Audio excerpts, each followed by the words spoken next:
Dear Papa Dudut, magandang araw po Papa Dudut, tawagin niyo na lamang po ako sa pangalang Rosalie. 5 taon pa lamang ako nang maulila ko sa aking ama. Namatay siya sa isang aksidente, nahulog kasi sa bangin ng minamaneho niyang truck noon.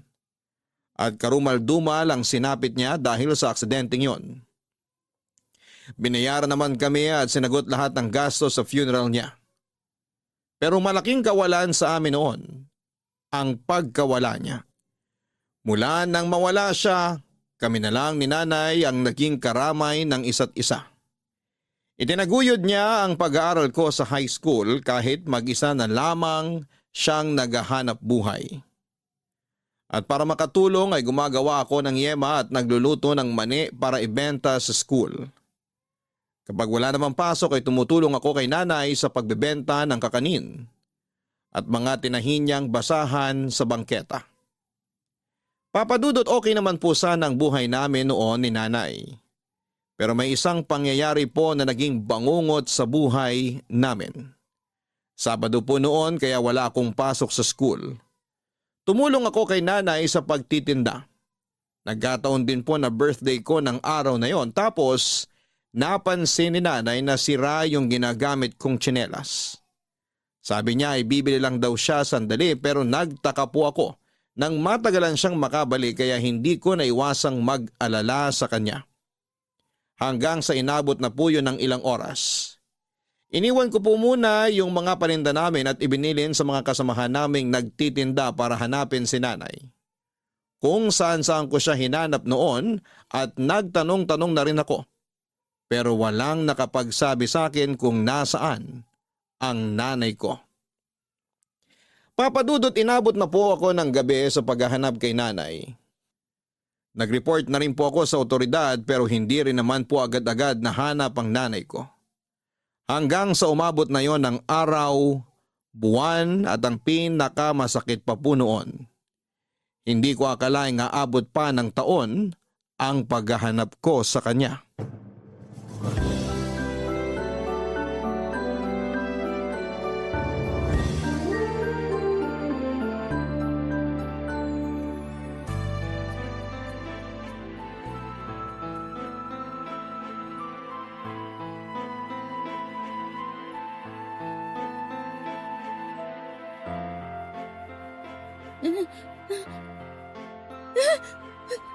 Han? Han, gising. Han? Rosalie, gising. Han! Kanina pa kita ginigising. Binabangungot ka. Si nanay!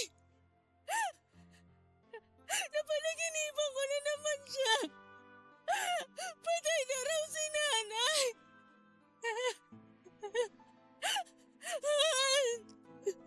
Paano kung totoong wala na nga talaga siya? Shh! Huwag kang mag-isip ng ganyan. Buhay pa ang nanay mo. Okay? Magkikita kayo. Magtiwala lang tayo. Pero paano kung hindi ko na talaga siya mahanap? Shh! Tana. Miss ko na si nanay. 10 taon na nakalipas, Han. Huwag ka nang umiyak, Han. Napakatagal na nun. Mahanap ko pa ba talaga siya? Han, nagawa mong maghanap at hindi ka sumuko sa loob ng 10 taon. Ngayon pa ba? Alam ko, nasabi ko na nun hanggat hindi ko nakikita yung bangkay niya. Hindi ko iisiping wala na siya. Pero habang tumatagal, palala ng palala yung mga napapanaginipan ko tungkol sa kanya. Parang sasabog yung puso ko tuwing naiisip kong may masamang nangyari sa nanay ko. Alam ko kung gaano mo kamahal ang nanay mo. Kaya sana hindi ka muna sumuko. Ha? Nandito ako. Sasamahan kita. Tutulungan kita hanggang sa makita mo siya. Ay. Han, may dahilan kung bakit nangyari to. Kahit ano pa yung dahilan, sana hindi na lang si nanay yung naging sakripisyo para doon. Napakabuti niyang tao, Han. Ni minsan hindi niya ako pinabayaan. At nung araw na nawala siya, ako pa rin yung iniisip niya. Siguro, kung hindi lang nasira yung tsinelas ko noon, hindi siya mawawala. Ginawa niya yun kasi mahal na mahal ka niya. O ano bang magiging plano mo ngayon? Itutuloy ko pa rin yung paghanap ko sa kanya. Nagpapaprint pa ako ng mas maraming poster. Ang problema ko lang, baka malaki na yung pinagbago ng itsura ni nanay. Kaya baka hindi na rin siya agad makilala. Kahit magbago pa yung itsura niya, may mga makakapansin pa rin ng pagkakapareho sa picture na nilagay mo sa poster. Kaya tuwing may tatawag sa'yo, sagutin mo pa rin. Malay natin, di ba? Hayaan mo, Han. This weekend, tutulong ulit ako sa pamimigay ng posters. Magpapagawa na rin tayo ng flyers para mas maraming mapag-abutan. Kasi sigurado ako, hinahanap ka rin ng nanay mo. Kaya nga dito ko pa rin naisip na tumira para malapit ako sa lugar kung saan siya nawala. Baka balikan niya ako dito at dito niya ako hanapin. Yan, ganyan. Basta wag ka lang mawawala ng pag-asa. Ha? Magtutulungan tayo. Salamat, Han. Wala yun. Nung ikinasal ako sa'yo, nangako ako na magiging karamay mo ko sa lahat ng bagay. Kaya hindi pwedeng hayaan kitang mag-isa na maghanap sa nanay mo. Baka nakakalimutan mo, nanay ko na rin siya. At excited na ako sobra na makilala siya. Sigurado ko matutuwa siya sa'yo. Baka nga magulat siya kapag nalaman niyang may pamilya na pala ako. Ang tagal na rin kasi ng panahon na lumipas, Han. Tsaka kailangan mo na talaga ng makakasama. Wala ka ng ibang pamilya dito, di ba? Wala na nga. Si nanay na lang talaga yung meron ako tapos nawala pa siya. Sana talaga buhay pa siya ngayon. Sana hindi pa huli ang lahat at magkasama pa kami uli. Kasi marami akong gustong ikwento sa kanya. At gusto ko rin makabawi sa lahat ng sinakripisyo niya para sa akin.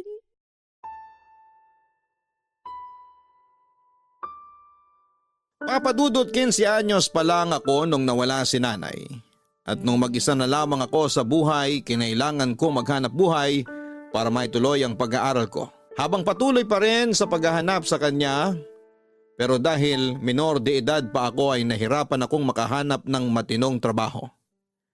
Kaya ang ginawa ko na lang noon ay pinagpatuloy ko ang pagtitinda sa bangketa. Pero nagagawa ko lang yon tuwing walang pasok sa school. Kapag may pasok naman ay pinagpupuyatan ko ang paggawa ng yema at pagluluto ng maning ibinibenta ko sa mga kaklase ko. Dahil nalaman ng mga kaklase ko na nawawala ang nanay ko, tinulungan nila ako sa pagbibenta. Kaya malaking bagay yon para sa akin. Hindi ko po alam noon kung kanino ako lalapit. Wala akong mahinga ng tulong at walang ibang dumadamay sa akin, kundi yung mga malalapit kong kaibigan.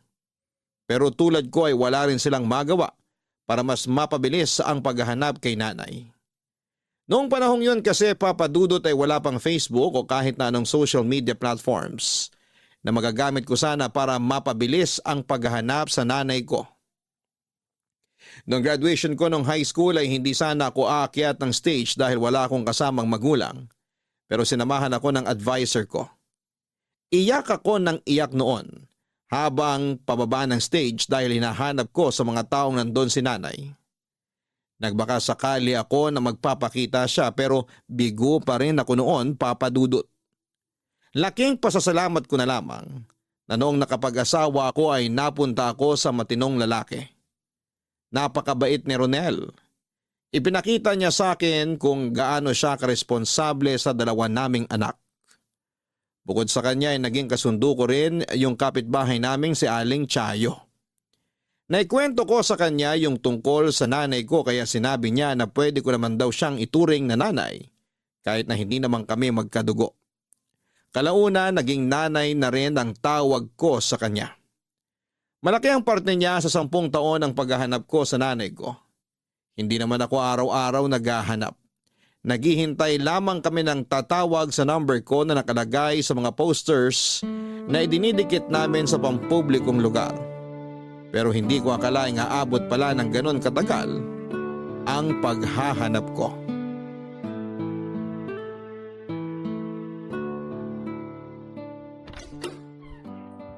Oy, Rosalie. Pasok na ako ha. Bukas din kasi yung gate nyo kaya dumiretso na ako. Nagpaalam pa talaga kayo? Para namang hindi pa ako sanay sa inyo. May makakain ba dito? Biro lang. O ano? Kumusta yung paghahanap mo sa nanay mo? Wala pa pong balita, Nay. Ganun ba? Pero huwag ka mawawala ng pag-asa, nak, ha? Alam kong hindi madali yung pinagdaraanan mo pero kapag kailangan mo ng tulong, nandito lang ang nanay. Nay naman kaya aga-aga pinapaiyak niyo ko. Hindi kita pinapaiyak. Sadyang malambot lang talaga yung puso mo pagdating sa nanay mo. Nga pala, nasan si Ronel? Pumasok po sa trabaho. Talaga? Kala ko birthday niya ngayon. Birthday niya nga po pero ayaw niya umabsent kaya hinayaan ko na lang. Sayang daw kasi yung sasahurin niya ngayon kung absent siya. Nako, napakasipag talaga ng asawa mong yun. Buti ka pa. Yung asawa ko nung ganun pa kalakas, napakatamad. Asang-asa sa akin. Palibhasa, may regular akong trabaho tapos siya pa extra-extra lang. Nay, Chayo talaga oh. Matagal na pong namahinga yung asawa niyo. Sige kayo, mumultuhin kayo nun mamayang gabi.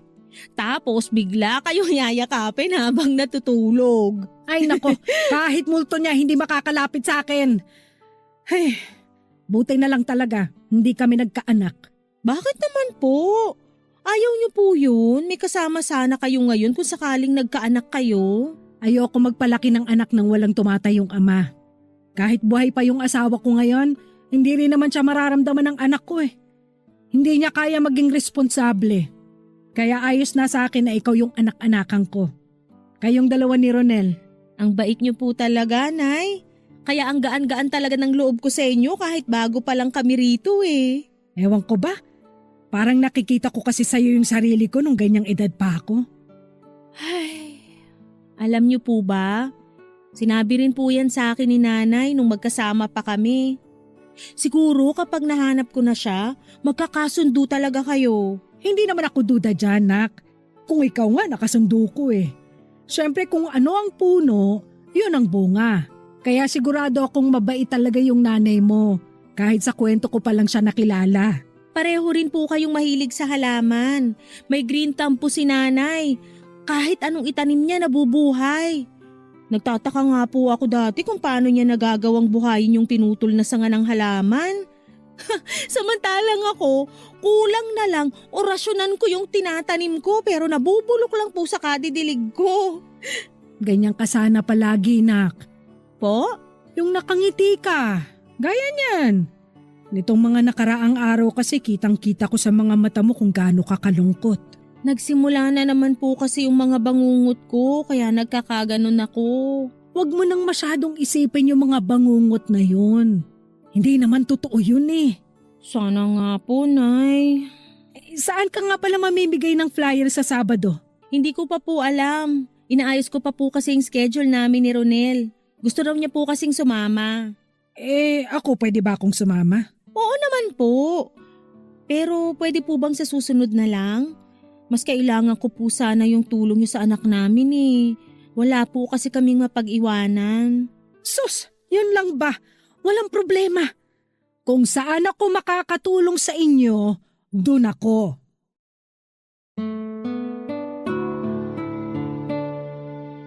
Papadudot kung may Facebook lang sana akong nagagamit noon, baka marami na ang nagtag sa akin na nakakita sa nanay ko. Nanawagan na rin ako sa radyo noon pero kahit abang ako ng abang na may tumawag sa akin ay nabigo pa rin ako. Nang matuloy kami sa pamimigay ng flyers at pagdidikit ng mga posters sa mga pampublikong lugar, umasa naman ako na may tatawag sa akin para sabihing nakita na nila si nanay. Hanggang isang beses may tumawag sa akin. Seryosong-seryoso ang boses ng tumatawag kaya akala ko ay totoo yung impormasyong ibinigay sa akin. Sa pamamagitan ng text message, isang malaking pagkakamali na hindi ko man lang tinawagan yung nag-text sa akin dahil nang puntahan namin yung sinabi nitong lokasyon ni Anino ni Nanay ay hindi ko nakita doon. Nang makauwi ako noon matapos mamigay ng flyers sa wakas, ay nakatanggap ako ng tawag tungkol kay Nanay. May nakakita raw sa kanya na palaboy-laboy sa kalsada. Dahil doon ay muli na naman akong nabuhayan ng mga panahong yon, Papa Dudut. Papa Dudut, nabuhayan ako sa tawag na yon kaya pinuntahan ko yung lokasyong sinasabi sa akin ng nakausap ko. Dahil nasa trabaho noon si Ronel, ay mag-isa lamang ako nakarating sa lugar na yon. Mga mahigit 1 oras din yung biyahe mula sa amin. Habang nasa biyahe, panayang dasal ko na sana'y kasama na noong tumawag sa akin ang nanay ko.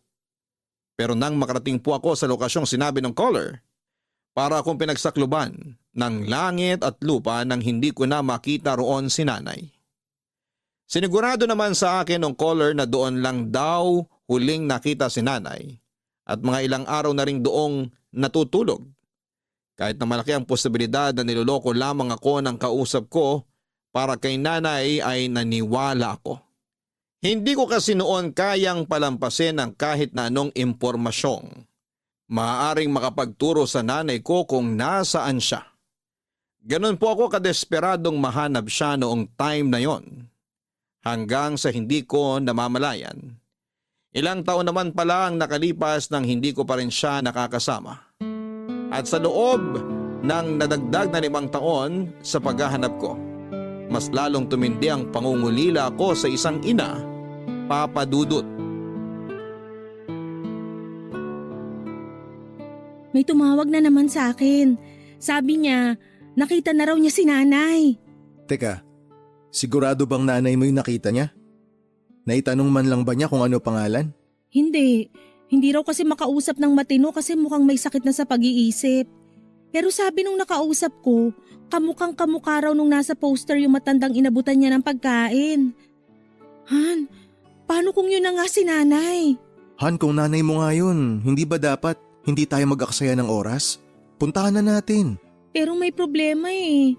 Nakita lang daw na dumaan dun yung babaeng kamukha ni Nanay. Kaya malamang wala na siya ron kapag dumating tayo. Paano kung hindi pa nakakalayo? Kung hindi pa naman ganun katagal, posibleng doon din natin siya mahanap. Kailangan lang natin maglaan ng mas mahabang oras, Han. May trabaho ka. Okay lang naman kahit hindi mo na ako samahan. Di naman pwede na hindi kita samahan. Malayo-layo yung pupuntahan natin. Mas mahihirapan ka kung magko-commute ka lang. May kotse naman tayo. Ipagmamaneho kita. Makakapagpahinga ka pa kapag kasama mo ako sa paghahanap. Magfa-file na ako ng leave para masamahan kita sa susunod na schedule ng paghahanap mo. O sige, kung hindi naman ako makakaabala sa'yo, pwede ko namang ibilin uli kay Nay Chayo yung mga anak natin. Ako nang kakausap sa kanya mamaya. Dito ko na lang muna siya patutulugan para may kasama yung mga bata. Wala rin kasing magluluto ng pagkain para sa kanila pag nagkataon. Sige, pero makiusap ka lang sa kanya, Han, ha? Huwag mo siyang aalokin ng bayad kasi magagalit yun sa atin. Ayaw niya na nagpapabayad kapag gusto niya talagang tumulong. Alam ko naman yun. Huwag ka mag-alala. Kabisado ko na si Nay Chayo. Para makabawi, bilhan na lang natin siya ng bibingka at sapin-sapin. Sigurado ako hindi niya matatanggihan yun. Hindi talaga, kahinaan niya yan eh. Ay Han, siya nga pala. Wala na bang ibang detalyeng sinabi sa'yo yung nakausap mo? Bukod sa landmark na sinabi niya, wala na eh. Kaya yun na lang siguro yung susundan natin. Puntahan muna natin kung saan huling nakita yung babaeng kamukha ni Nanay tapos maglilibot na tayo para mamigay ng flyers. Siguradong may iba pang nakakita sa kanya. Kung totoo man yung sinabi nung tumawag na may problema na sa pag-iisip yung nanay mo, mas kailangan natin siyang mahanap agad kasi baka mapahamak pa siya. Sa tagal niyang nawala, hindi talaga imposible na mangyari yun eh. Kaya sana makita na natin siya para maipagamot na. Para magkasama na rin kayo. Oh Han, bakit bigla kang umiyak? Kung si Nanay talaga yun, parang madudurog yung puso ko tuwing naisip ko kung gaano kahirap yung pinagdaanan niya sa paglaboy sa kalsada. Baka ilang beses na siyang nagkasakit o baka hindi na siya nakakakain ng maayos. At yung mas malala pa, Paano kung sinasaktan siya ng ibang tao dahil sa kalagayan niya? Kapag nahanap na natin siya, maililigtas natin siya sa ganong sitwasyon. Kaya magtiwala ka lang, Han. Malay mo, bukas, nandito na siya, kasama na natin. 'Di ba? Salamat, Han. Alam kong malaki na rin yung sinakripisyo mo para makatulong sa paghahanap sa nanay ko. Alam ko kung ano yung mga pinagdadaanan mo. Ayoko nakikita kang tulala, malungkot. Kaya kung ano yung magagawa ko para mapasaya ka, gagawin ko. Tsaka ito lang yung nakikita kong paraan para magawa yun eh. Kaya sana, wag mong isiping napipilitan lang ako o nagsasawa na ako sa pagtulong sa'yo. Nanay natin yung hinahanap mo. Kaya sasamahan talaga kita kahit saan pa tayo mapunta.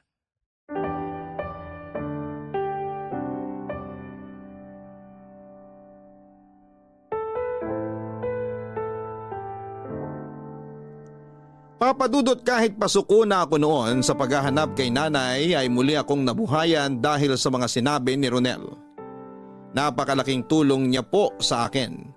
Hindi lang sa pinansyal kundi higit sa lahat ay sa moral support. Hindi niya hinahayaang mag-isa lamang ako na haharap sa mga problema.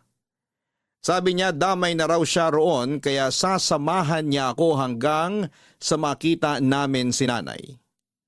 Doon ko naisip yung sinabi niya na may dahilan kung bakit nawala ang nanay ko at si Ronel yon. Hindi ko siya makikilala kung hindi ako namuhay ng mag-isa. Ibinigay siya sa akin ng Panginoon para magkaroon ako ng makakasama at hindi ko maramdaman na mag-isa na lamang ako sa buhay. Habang pinagpapatuloy namin noon ang paghahanap sa mismong lugar, kung saan ay nakita ng caller yung babaeng kamukha ni nanay, bigla na lamang nag-iba ang pakiramdam ko. Yun bang pakiramdam na parang bigla akong nabuhayan? Parang naramdaman ko noon na malapit na talaga kaming magkita at ginagamit ko yon para mas tibayan pa ang loob ko. Hindi nga ako nagkamali nang muli ako makatanggap ng tawag Papa Dudut. Pinaasa na naman tayo. Hanggang kailan ba ito mangyayari? Huwag ka na muna magalit. Hindi pa naman natin alam yung dahilan kung bakit hindi natuloy sa pakikipagkita sa atin yung kausap mo eh. Nasasabi mo yan kasi hindi mo naman nanay yung nawawala at matagal nang hinahanap. Han, please, kumalma ka muna.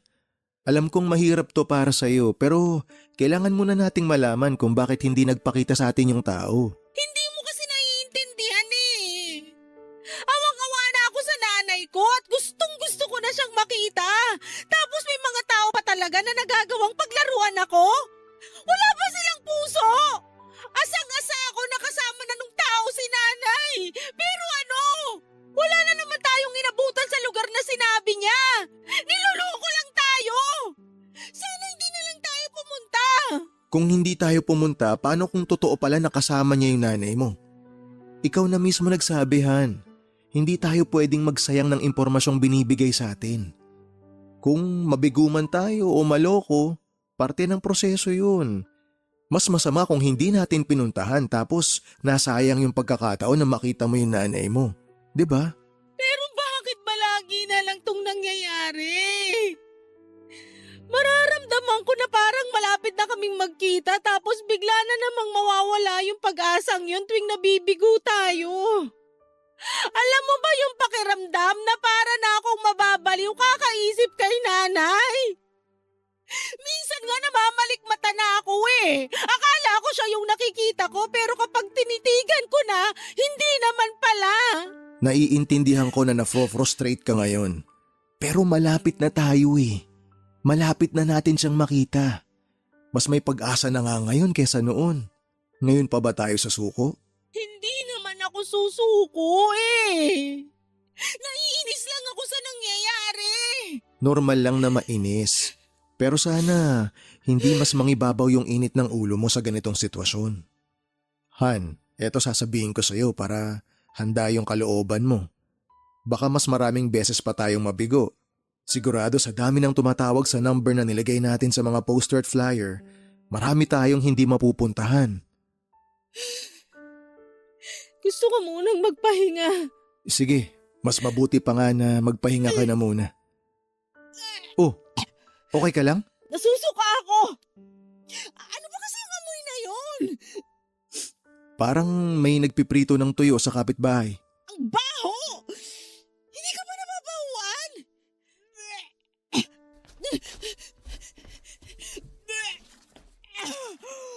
Han, gusto mo ng tubig?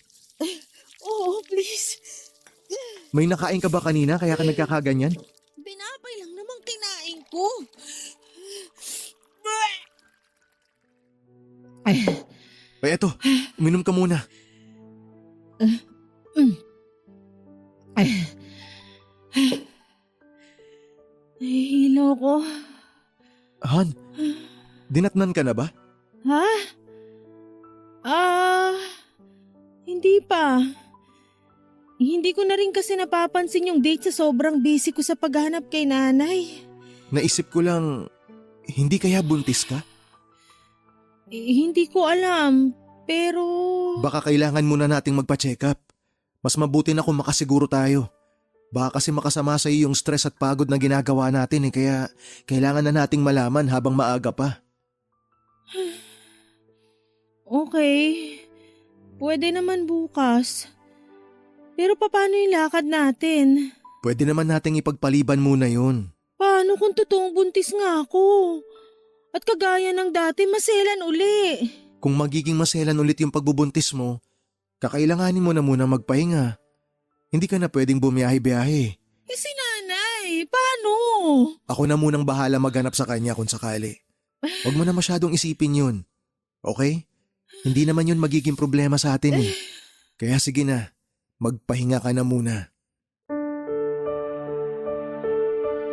Papadudot na kumpirma namin na buntis nga ako noong panahong yon. At kagaya ng naging pagbubuntis ko, sa dalawa naming anak ay maselan din yon, sabi ng OB ko. Marami na namang ipinagbabawal sa akin at isa na roon ang ma-stress. Kaya naman hindi na ako nakasama sa asawa ko noong ipinagpatuloy niya ang paghahanap namin kay nanay. Gumuhong muli yung pag-asang meron ako noon. May mga gabing umiiyak na lamang ako dahil wala naman akong magawa sa sitwasyon ko. Kailangan kong sundin ang payo ng doktor para sa kabubuti namin ang magiging bunso namin ni Ronel. Lumipas nga ang mga araw at linggo hanggang sa mapuntahan na lahat ni Ronel yung mga tumawag sa number ko. Pero hindi pa rin niya nakita si nanay. May mga araw na inaaway ko na si Ronel at sinasabihan ko pa siya na sana pinayagan na lang niya akong gumamit ng contraceptives para hindi muna kami nakabuo dahil kailangan ko munang mahanap ang nanay ko. Pakiramdam ko kasi noon ay hindi ako mabubuo hanggat wala ang taong dahilan kung bakit ako nabuhay at lumaki ng maayos. Pero sa huli, napagtanto ko rin na wala akong dapat nasisihin. Tinatagan ko na lamang ang loob ko para mas lumakas ang paniniwalang darating din ang araw na magkikita rin kami ni Nanay Papadudot. Dahil masela ng pagbubuntis ko, pansamantala munang natigil ang paghahanap namin kay nanay. Sinunod ko na lamang lahat ng payo ng doktor para hindi na madagdagan pa ang problema namin. Sa awa ng Diyos, naging maayos naman ang pagbubuntis ko at gustuhin man namin na ituloy-tuloy ang paghahanap kay nanay ay hindi na namin nagawa dahil nagipit na rin kami sa pera. Pinaglaanan ni Ronel ng pera ang panganganak ko, lalo na't kinakailangan pa akong i-CS noon. Hindi biro ang naging gastos namin bago ako makapanganak. Dagdag pa na nag-aaral na sa elementarya yung dalawang anak namin. Papadudot, sunod-sunod pa ang naging problema namin dahil nagkasakit yung panganay ko. Matagal-tagal din itong na-confine sa ospital. Yung pangalawa naman naming anak nagka-dengue. Dahil hindi pa ako makapagtrabaho noon ay wala akong magawa para makatulong kay Ronel. Naubos ang savings namin at umabot na kami sa puntong kinailangan pa naming mangutang. Nang makapanganak ako, sinabi ko kay Ronel na gusto ko nang makabalik agad sa trabaho ko para makatulong sa kanya. Hindi siya pumayag noon dahil kaya pa naman daw niyang magtrabaho para sa amin. Gagawa na lang daw siya ng paraan para magkaroon ng mga racket para sa dagdag kita. Pero naaawa na rin ako noon sa asawa ko na halos wala ng pahinga. Kaya kahit tutol siya, ay tinuloy ko pa rin ang planong bumalik na sa pagtatrabaho.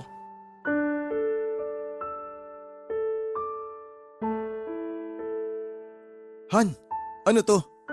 Bakit nag-aasikaso ka ng requirements? Maghahanap ka ng trabaho? Han, huwag ka namang magalit agad. Gusto ko lang talagang makatulong sa'yo. Hayaan mo na ako, please. Paano yung bunso natin? Sino mag-aalaga sa kanya? Tsaka alam mo naman nagbe-breastfeed ka, di ba? Paano mo gagawin yun kung magtatrabaho ka uli? Pasensya ka na kung hindi ko agad nasabi sa'yo. Pero naisip ko kasing paalagaan na lang muna yung bunso natin. Ano, kukuha tayo ng taga-alaga? Eh di gastos din yun. Han, mag-isip ka naman ng maayos. Nag-iisip naman ako ng maayos Ang ibig ko lang naman kasing sabihin, kukuha tayo ng taga-alaga ni Bunso para makakilos ako. Kakayanin ko pa namang i-cover ng sweldo ko yung bayad sa taga-alaga kung sakali. Masyado pang bata yung anak natin para paalagaan sa ibang tao. Hindi ba pwedeng tsaka ka nalang bumalik sa pagtatrabaho kapag malaki-laki na siya? Han naman, habang hinihintay natin siyang lumaki, lumalaki rin yung gastos natin. Alam ko naman na masipag ka at madiskarte. Alam ko rin na kaya mong gawan ng paraan lahat. Pero nag-aalala rin ako sa'yo. Ayokong abusuhin mo yung katawan mo sa kakatrabaho kung pwede naman kitang tulungan. Hindi ako mapapakali rito kung nakikita kitang nahihirapan samantalang may pwede rin naman akong gawin. Ay, pag-isipan mo muna ng mabuti ang desisyon mo. Kung ako yung inaalala mo, kayang-kaya ko pa. May inaalok na racket sa akin yung katrabaho ko. Pag-uusapan namin bukas para may dagdag income ako. Yung isa ko namang katrabaho, nagbukas ng tindahan niya. Kung gusto ko raw, pwede niya akong kuning kasosyo ron. Ang daming paraan para hindi ka muna magtrabaho. Naiintindihan ko naman yung gusto mong mangyari. Pero hindi ko lang kasi kayang hayaan na mag-isa ka lang magtataguyod sa pamilyang to. Dapat pareho tayo. Isa pa, kakailanganin ko rin ng pera para makaipon uli ng budget sa paghahanap kay nanay. Nanay? Nanay na naman? Anong nanay na naman? Nanay ko yun. Nanay ko na nawawala at hindi ko pa rin alam kung buhay pa siya ngayon. Sa tono mo, parang ayaw mo nang hanapin ko yung nanay ko Samantalang noon ikaw pa yung nagtutulak sa akin na wag mo nang sumuko. Sorry Han, pasensya ka na.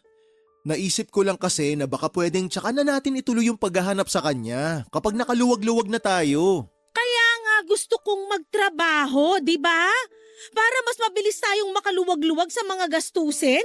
Pero ikaw naman tong may ayaw. Baka naman pwedeng yung anak muna natin yung isipin natin ngayon. Kasi kung buhay pa yung nanay mo, hindi ba dapat matagal na natin siyang nahanap? 15 years na yung lumipas, baka nakakalimutan mo. So anong gusto mong sabihin? Nakalimutan ko na lang yung nanay ko? Buhay pa siya! Nararamdaman kong buhay pa siya kaya hindi pa ako susuko! Hindi nga niya ako sinukuan noon kahit na mag-isa lang niya akong tinaguyod Tapos ngayon, susukuan ko yung paghahanap sa kanya? Sigurado akong hinahanap rin ako ng nanay ko at gustong-gusto niya akong makita. Hindi mo ba naiisip kung gaano kasakit sa parte niya kung pinabayaan ko na lang siya? Han, sorry. Sorry talaga. Pasensya ka na sa mga nasabi ko. Saka na tayo mag-usap kapag maayos ka na mag-isip.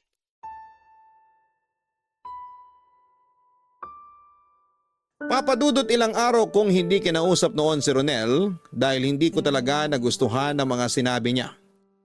Kahit ano po kasing mangyari at kahit minsan ay pinanghihinaan na rin ako ng loob. Ni minsan ay hindi pumasok sa isipan ko na sukuan na ang paghahanap sa nanay ko. Kaya naman kahit na tinutulan niya ako sa plano kong magtrabaho ay tinuloy ko pa rin yon. Naghanap ako ng pwedeng mag-alaga sa baby namin pero nag-offer si Nanay Chayo. Siya na lang daw ang mag-aalaga dahil komportable na sa kanya ang anak namin. Hindi na ako nagdalawang isip noon dahil alam ko naman na maingat siya at may malasakit talaga sa mga anak namin noon pa man. Noong nakaisang buwan na sa pag-aalaga si Nanay Chayo, nagulat po ako noong hindi niya tinanggap ang pasweldo ko sa kanya. Sabi niya, ayos na raw yung pinagmemeryenda namin siya dahil mas gusto raw niyang mag-alaga ng anak namin kaysa tumambay lang sa bahay niya. Na-touch po ako noon ng sobra dahil kitang-kita ko kung paano niya itrato na parang tunay niyang mga apo ang mga anak namin ni Ronel. Lalo na yung bunso namin na wala pang 1 taon. Papadudot kalaunan ay nagkaayos na rin naman kami ni Ronel. Matapos yon tuwing weekend ay tinutuloy na namin ang paghahanap kay nanay. Habang nasa biyahe kami noon para puntahan yung tumawag sa akin, may isa pang tumawag na taga-kabilang bayan lang at sinabing nakita niya raw ang nanay ko. Hindi ko may paliwanag ang kabang nararamdaman ko noon. Parang bigla na naman akong nabuhayan. Pero sa pagkakataong yon ay mas malakas ang kutob ko na si nanay na yung makikita ko. Han, wag na muna kaya tayong tumuloy dun sa pupuntahan natin. Ha? Akala ko ba gusto mo na mahanap nanay mo? Yung tumawag sa akin, sabi niya nakita niya si nanay. Malapit lang dito, sa kabilang bayan lang. 1 barangay na lang dadaanan natin, andun na tayo. Alam mo Han, iba yung pakiramdam ko ngayon eh. Malakas ang kutob ko na si nanay na yung nakita nung tumawag sa akin. Kaya please, puntahan na natin. Okay, sige. Kung sakali man na niloloko ka lang nun, konting oras lang naman tayo maaabala. Sigurado kung hindi siya kagaya ng ibang nagtitrip lang. Nakuha niya lahat ng description ni nanay. Tsaka may tinext ako sa kanya para makasiguro kung si nanay nga yun. Anong sinabi mo sa kanya? Sabi ko, pakitingnan yung braso ng matandang kasama niya. May malaking balat kasi si nanay sa braso niya eh. Baka naman nag-imbento lang yung kausap mo na may nakita siya kahit wala. Hindi ko sinabi na balat yung nasa kaliwang braso ni nanay. Pinatingnan ko sa kanya yung kaliwang braso nung matandang kasama niya. Tapos tinanong ko siya kung ano yung nakita niya. Han, alam mo ba anong sinabi niya? May nakita raw siyang balat. Mukhang siya na nga yung nanay mo, Han. Buti na lang pala nasagot mo kaagad yung tawag. Kanina lang ba niya nakita? Oo, Han, kanina lang daw. Sana sinamahan mo na siya nung nakakita sa kanya. Baka kasi mawala na naman tapos mahirapan na tayo mahanap nanay mo. Sana nga hindi ganun yung mangyari. Pero alam mo, hindi ito yung unang beses na may tumawag sa atin na malapit lang dito. Pero ngayon ko lang naramdaman yung ganitong excitement. Taga saan ba yung tumawag sa'yo? Baka mamaya napadaan lang talaga yun. Hindi raw siya taga rito. Kung wala nga lang daw siyang importanteng lakad, sasamahan niya si nanay. Pero bago naman daw siya umalis, binili niya si nanay dun sa tindahan, kaya dun natin siya pupuntahan. Sinabi ba niya kung saang tindahan yon? Baka mahirapan tayong hanapin. Malapit lang daw sa simbahan yung tindahan. Nandun pa rin daw si nanay nung iniwan niya, kaya kailangan nating bilisan. Yun yung problema natin kasi eto, naipit na tayo sa traffic. Kung pwede ko lang talagang liparin papunta ron, makakanina ko pa nalaman kung si nanay nga yun. Ay, sana makaalis tayo agad dito. Pero mukhang may aksidente. Ay, tumatawag si Nanay Chayo. Sagutin mo na. Hello, Nay? Napatawag po kayo. Rosalie, pasensya ka na kung naabala ko kayo sa biyahe. Si baby kasi ayaw tumigil sa kakaiyak. Tapos naramdaman ko na lang na ang init-init pala niya. Ang taas ng lagnat ng bata. Ano po? Naku, Han, ang taas daw ng lagnat ni baby. Nay, pasuyo lang po muna. Matatagalan pa po kasi kami dito bago makarating dyan. Kung pwede po, dalhin nyo na siya sa ospital. Susunod na lang po kami. O sige, ingat kayo. Han, ako na lang babalik. Tumuloy ka na muna doon sa may simbahan. Pero si baby... Nandun na si Nanay Chayo tapos pagbaba mo, didiretso na ako sa ospital. Kaya na namin yun. Pero ikaw, hindi pwedeng masayang yung pagkakataon na makita mo yung nanay mo. Papadudot ibinaba ako ni Ronel para bumalik siya sa amin at mapuntahan ng anak namin sa ospital. Ako naman ay nagpasyang mag-commute na lamang para makarating sa kabilang bayan. Sobrang lapit na po noon. Pero pagdating ko sa tindahang tinutukoy nung tumawag sa akin ay wala na po akong inabutan. Napaiyak na lamang po ako noon sa sobrang panghihinayang dahil nahuli ako ng dating. Tinawagan ko yung caller at sinabi kong hindi ko na inabutan doon yung matandang sinasabi nito. Pero sinabi nito maglakad-lakad ako dahil baka sakaling hindi pa nakakalayo yung matandang pinaghihinalaan nitong nanay ko. Pero lumipas ang ilang minuto na wala pa ring nakikita at hindi ko na rin alam kung saan pa ako maghahanap. Uuwi na sana ako noon pero bago ako sumakay ng jeep papunta sa amin, dumaan muna ako sa may convenience store para bumili ng tubig. At nung papasok na po ako roon, Papa Dudut, ay hindi ko napansin yung matandang babae na lumapit sa akin. Gulong-gulo pa po yung buhok niya noon at marumi na rin ang damit. Pero kahit ganoon ang itsura niya nang makita ko siya, parang tumalon ang puso ko nang makilala ko siya, Papa Dudut. Wala pong duda, siya ang nanay ko. Papadudot bumuhos ang luha ko nang makilala ko yung matandang lumapit sa akin habang papasok sa convenience store. Siya si nanay. At nakumpirma ko po yon nang makita ang birthmark niya sa braso at yung nunal niya sa likod ng tenga niya. Awang-awa po ako noon sa kanya dahil mukhang matagal na siyang palaboy-laboy sa kalsada.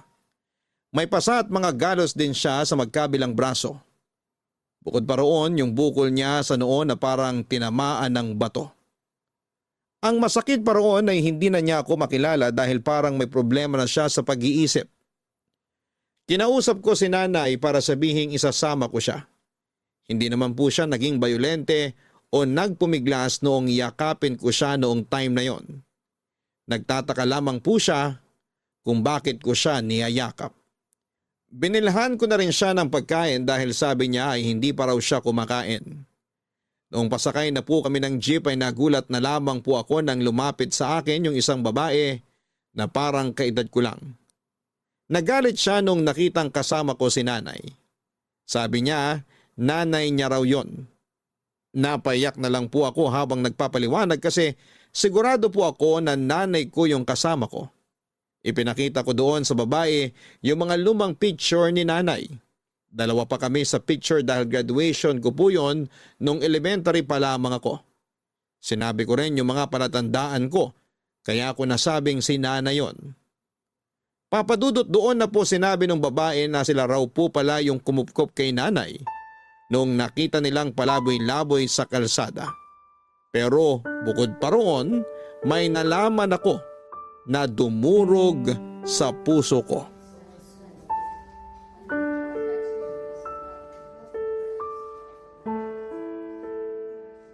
Kumusta si nanay? Eto, nakatulog na. Kanina, tanong pa siya ng tanong kung nasan siya. Ay, si Bunso pala, anong balita sa kanya? Okay na siya. Bumaba na yung lagnat kaya naiuwi ko na rin kanina. Binabantayan siya ni Nanay Chayo. Yung mga bata naman, tulog na nung iniwan ko sa bahay. Ano nga palang nangyari kanina? Sabi mo may babaeng umaangkin sa nanay mo? Pamilya niya raw yung kumupkup kay nanay sa loob ng mahigit 10 taon. Parang tunay na ina na nga raw yung turing nila kay nanay kaya sobrang napalapit na loob nila sa kanya.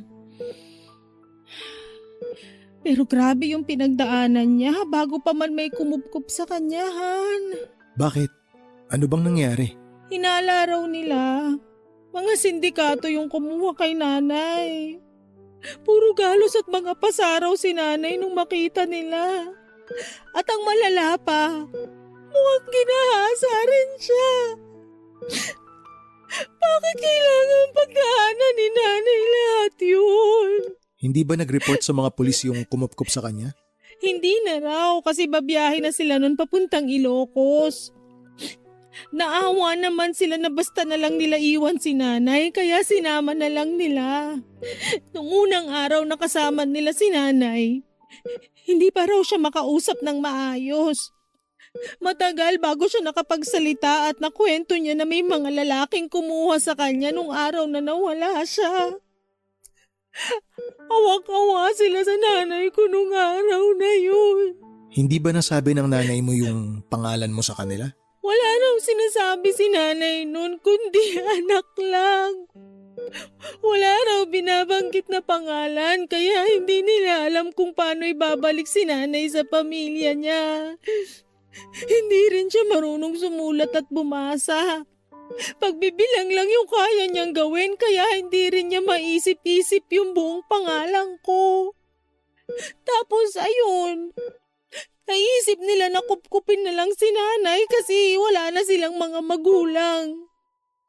Mag-asawa yung kumupkup sa kanya at may mga kapatid na babae na nag-alaga kay nanay nung hindi pa maayos yung lagay niya.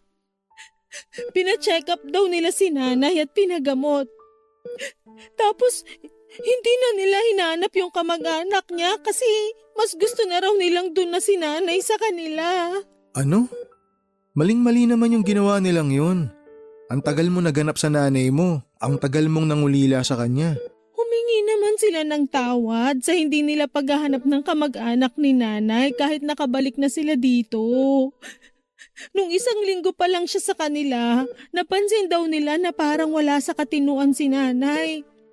Bigla na lang daw nagsasalita na mag-isa tapos kung ano-ano yung ginagawa. Kaya ayun, kinailangan nilang bantayan ng maigi. Mabuti na lang mabait yung pamilyang nakasama niya at hindi siya sinaktan kahit na minsan. Pero nung bumalik na dito yung pamilyang kumupkup kay nanay, bigla na lang daw siyang nawala. Umalis daw sa bahay nila tapos hindi na nila nakita. Pareho na nga kaming naghahanap nung araw na yun kaya nagpang-abot din kami nung nagkita na kami ni nanay. Ibig sabihin, hindi talaga nakita ng mga tumawag sa'yo noon si nanay? Ganun na nga. Yung huling tumawag lang sa akin yung nagsasabi ng totoo. Ano yan? Bagong tsinelas. Dala to ni nanay nung nakita ko siya. Siguro kinuha niya lang sa tindahan kaya siguro siya may galos at pasa. Baka binugbog siya nung pinagkunan niya nito. Kahit hindi ako naaalala ng nanay ko. Alam niya na may anak siya. Naalala niya na kailangan ko ng bagong tsinelas. Alam ko para sa akin to kasi nung nawala siya, umalis siya para bilan ako ng bagong pares ng tsinelas. Sa kondisyon ni nanay, mukhang matatagalan pa siya rito. Ipapagamot ko siya. Gagawa ko ng paraan para makaipon ng pampagamot sa kanya. Han, tutulong ako. Ipapagamot natin ang nanay mo. Papadudot nung nakita ko yung tsinelas na dala ni nanay, naisip ko kaagad na para sa akin yon. Dahil alam ko kung gaano niya ako kagustong mabilhan ng bagong tsinelas nung huling birthday ko na kasama ko siya. Naging emosyonal ako noon habang nagbabantay sa kanya sa ospital dahil nakalimutan niya lang ang itsura ko. Pero hindi niya ako nakalimutan bilang anak niya. Papadudot dahil naapektuhan ang pag-iisip ni nanay sa mga pinagdaanan niya. Ginawa namin ni Ronel ang lahat para maipagamot siya. Ginamit namin ang savings namin at hindi ko naman iniwan si nanay sa buong proseso ng pagpapagaling niya. Natakot kasi ako na baka mawala siya ulit sa akin kaya naman sinigurado kong palagi na akong nasa tabi niya ng panahong yon. Sa awa ng Diyos, unti-unti namang gumaling ang nanay ko. Nakilala na niya ako pero hindi siya makapaniwala na ako pala yung anak niya. Tumaba po kasi ako noon kaya malaki talaga ang ipinagbago ng itsura ko nung huling beses kaming nagkasama ni nanay. Pero nung ipinakita ko sa kanya yung graduation picture ko na kasama siya, iyak siya ng iyak at halos ayaw niya na akong bitawan, papadudot. Han, kumusta nga pala yung naging pag-uusap niyo nung kumupkup kay nanay? Okay naman. Nakausap ko yung mag-asawa. Binigay nila sa akin yung mga naiwang gamit ni nanay. Pinadala nila yung mga binili nilang gamit kay nanay para daw maalala pa rin sila. Totoo ba na mababait silang lahat? Tingin ko naman oo. Nakita ko pa rin yung mga gamot at vitamins na binili nila para kay nanay. At may sarili pa siyang kwarto. Okay naman pala sila eh. Mukhang tinadhana talaga na sa kanila mapunta yung nanay mo. Pero, hindi ka ba galit sa kanila, Han? Hindi naman, wala rin namang rason. Nanghihinayang lang ako sa panahong hindi kami nagkasama ni nanay. Pero nagpapasalamat pa rin ako sa kanila kasi hindi nila pinabayaan yung nanay ko kahit di nila kaano-ano. Dapat pala imbitahan natin sila minsan para makabanding nila si nanay kapag okay na siya. Naisip ko nga rin yan eh. Kaya sabi ko sa kanila, bisitahin nila si nanay minsan pag bakante sila. Para magkita-kita pa rin sila. Kapag nakauwi na si nanay, siguradong makakachika niya si nanay Chayo. Bagay silang maging magkumare. Magkumaring taga-alaga ng mga apo. Buti na lang talaga may improvement yung kondisyon ni nanay, no? Oo nga eh. Kapag okay na si nanay, ipapasyal ko siya tsaka kakain kami sa mga hindi namin nagawang kainan nung nag-aaral pa ako. Kahit kasi sa fast food, hindi man lang kami makakain nun. Saktuhan lang lagi yung kinikita namin sa pagtitinda. Ngayon, kaya mo na siyang dalhin kahit sa mamahaling kainan basta mapag-ipunan. Ang kaso, baka sabihin ni nanay na sana nagluto na lang kami. Baka nakakalimutan mo magaling siya magluto. Oo nga pala. Nako, baka tumaba rin ako kapag si nanay na yung nagluluto sa bahay. Sure ako dyan. Ano palang plano mo ngayong kasama mo na si nanay? Gusto mo pa bang hanapin yung sindikato na kumuha sa kanya noon? Hindi na. Hindi naman sa ayaw kong bigyan ng hustisya yung nangyari sa kanya. Ayoko lang na balikan pa ni nanay yung madilim na pinagdaanan niya noon. Masaya na ako na nandito na siya at magkasama na uli kami. Tatabunan na lang namin ng masasayang alaala yung masasamang nangyari sa kanya. Sa bagay, naiintindihan kita dyan sa desisyon mo. Kung ako'y nasa kalagayan mo, yan din ang gagawin ko. Kaya kapag nakauwi na si nanay sa bahay, iparamdam natin sa kanya na may pamilya na siya. Pero may hihilingin lang sana ako sa iyo, Han. Sige lang, ano yun? Pwede bang iwasan nating magtanong sa kanya o magbanggit ng kahit anong may kinalaman sa pinagdaanan niya? Hindi mo yan magiging problema sa akin, Han. Gusto ko rin naman na tuluyan siyang gumaling at makaranas naman na maging masaya kasama tayo na pamilya niya. Ang swerte ko talaga sa'yo. Mas maswerte ako. Kasi mabuting tao yung napangasawa ko. Kaya pasensya ka na talaga kung naisip ko noon na iisang tabi mo muna yung paghahanap sa nanay mo ha. Kung pinilit kita na ihinto yung paghahanap mo sa kanya, di sana ngayon hindi kayo magkasama. Kalimutan na natin yun. Mahalaga okay na tayo. Isa pa, nakabawi ka na. Bawing-bawi pa nga eh. Kasi hindi sana kami magkikita ni nanay kung hindi mo ko kinumbinsi na ikaw na lang yung susunod sa ospital para kay Bunso. Kaya salamat, Han. Hindi ko pagsisisihan na sa'yo ko nagpakasal.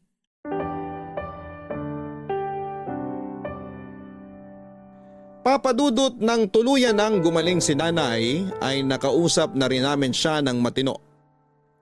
Naiuwi na namin siya sa bahay at nagulat po siya noong nalaman niya na marami na pala siyang apo. At gaya ng inaasahan ko ay nagkasundo nga sila ni Nanay Chayo. Hindi na po namin nalaman kung paano si nanay nakawala sa mga lalaking kumuha sa kanya dahil hindi na po namin siya tinanong. Hindi na po namin binuksan ang usapan tungkol sa madilim niyang pinagdaanan dahil iniwasan naming matrigger siya sa mga masasamang alaala. Sa ngayon, papadudot ay pareho na pong pumanaw ang nanay ko at si Nanay Chayo. Halos magkasunod lang po ang pagkamatay nila at dala po yon ang katandaan. Ngayong buwan po ang death anniversary ni nanay kaya naisip ko pong isulat ang kwento namin. Nakakalungkot man na hindi ko na nakakasama yung dalawa kong nanay, marami naman po yung masasayang alaala na iniwan nila sa akin noong nabubuhay pa sila. Hanggang dito na lamang po ang kwento ko, papadudot. Maraming salamat po sa inyo sa lahat ng bumubuo sa Barangay LS. Huwag po sana kayong magsawa sa pagbabahagi ng mga inspiring na kwento sa mga tagapakinig ninyo tulad ko. Ang inyong forever kapuso at kabarangay, Rose Lee. Isa sa mga kahinaan ng mga anak ang masaktan o mapahamak ang kanilang mga magulang. Sa laki ng sakripisyo nila at pagmamahal na ibinigay sa kanilang mga anak ay hindi ito matutumbasan ng kahit na anong halaga ng pera. Ang nais lang naman nila ay maramdaman na sila rin ay pinapahalagahan kahit umabot na sila sa panahong wala na silang kayang ibigay kundi pagmamahal bilang magulang. Malaking bagay na sa kanila yung maramdaman na may karamay sila hanggang sa kanilang pinakahuling sandali. At yan ang pinaramdam ng sender nating si Rose Lee sa kanyang inang matagal nang nawalay sa kanya. Kahit matagal silang hindi nagkasama, nagawa pa rin niyang punan ng masasayang alaala ang mga natitirang sandali ng kanyang ina habang sila pa ay magkasama. Kaya sana'y magsilbi itong aral sa iba, paglaanan sana natin ng mas mahabang oras ang ating mga magulang dahil hindi natin alam kung hanggang kailan pa natin sila makakasama.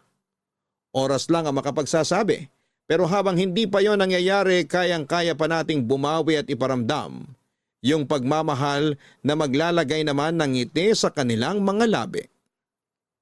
Hanggang sa muli, ako po ang inyong si Papa Dudut sa mga kwento ng pag-ibig, buhay at pag-asa sa Barangay Love Stories number 1. Dear Papa Dudut, lahat po tayo ay naghahangad makakilala ng mga tao na magmamahal sa atin sa lahat ng pagkakataon. Minsan, hindi kasi natin yon natatagpuan sa sarili nating pamilya. Pero na-realize ko na meron din naman akong pagkukulang kaya tinuring nila akong black sheep at rebelde dahil ako mismo ang naglalayo ng loob ko sa mga taong mahal ko. Kaya nga napasulat ako ngayon sa inyong programang Barangay Love Stories upang humingi ng payo tungkol sa pinagdaraanan ko. Pero bago ko ipagpatuloy ang pagkukwento ay hayaan niyo muna akong magpakilala sa mga kabarangay natin. Tawagin niyo na lamang ako sa pangalang Francis, 31 years old at taga Matandang Balara sa Quezon City. Lagi na talaga akong nakikinig ng programa ninyo sa radyo kaya naisipan kong magpadala ng sarili kong kwento. Magsisimula ang lahat noong 2024 kung kailan lumayas ako sa bahay namin sa Marikina dahil pakiramdam ko ay wala na akong puwang sa pamilya namin. Hindi naman sa pagiging madrama pero may favoritism kasi ang tatay namin at yon ay ang ate ko. Bale 5 kaming magkakapatid pero namatay na ang bunso. Pinanganak kami sa Isabela bago lumuwas sa Maynila ang mga magulang namin para ipagamot ang pangatlo kong kapatid na may sakit sa puso. Naiwan ako sa lola ko sa probinsya hanggang sa tumungtong ako sa ika-12 taong gulang. Hindi na umuwi sa Isabela ang mga magulang ko at nakipagsapalaran na sila sa Maynila kasama ang mga kapatid ko. Kinuha na lang nila ako noong namatay ang nanay namin taong 2006. At dahil hindi ako lumaki kasama ang aking mga kapatid, pakiramdam ko ay naiiba ako sa kanila. At yun ang rason kaya hindi kami madalas magkasundo, Papa Dudut.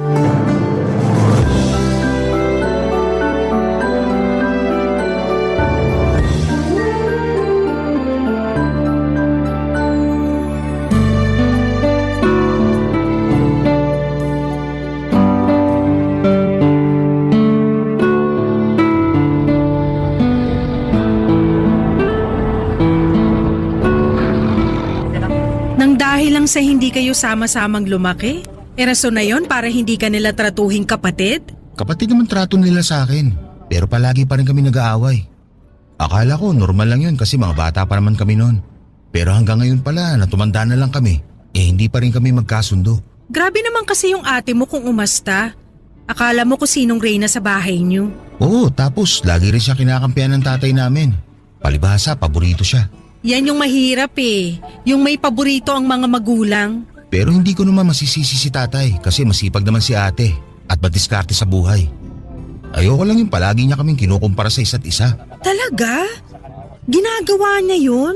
Oo, madalas niyang sabihin bakit hindi ko raw tularan si ate na ganito o ganyan para naman umasenso rin ako sa buhay. Hindi ko nga kayang ginagawa ni ate. Alangan naman pilitin ko sarili ko, hindi ba? Tama rin naman.